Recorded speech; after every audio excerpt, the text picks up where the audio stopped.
കേരളത്തിലെ മുസ്ലിം പ്രീണന രാഷ്ട്രീയം അതിരുകൾ ലംഘിക്കുന്നുവെന്ന് BJP നേതാവ് AP അബ്ദുള്ളക്കുട്ടി. CPIM-ന്റെയും കോൺഗ്രസിന്റെയും പ്രീണന രാഷ്ട്രീയമാണ് നടക്കുന്നത്.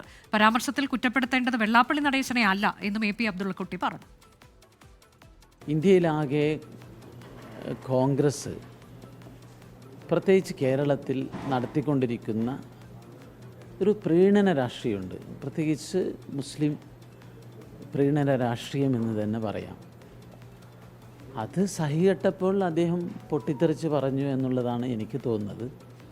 ഇത് കുറ്റപ്പെടുത്തേണ്ട വെള്ളാപ്പള്ളിയല്ല, CPM-ൻ്റെയും അതുപോലെ തന്നെ കോൺഗ്രസിൻ്റെയും ഈ വളരെ വളരെ വൃത്തികെട്ട പ്രീണന രാഷ്ട്രീയമാണ് അവസാനിപ്പിക്കുന്നത്.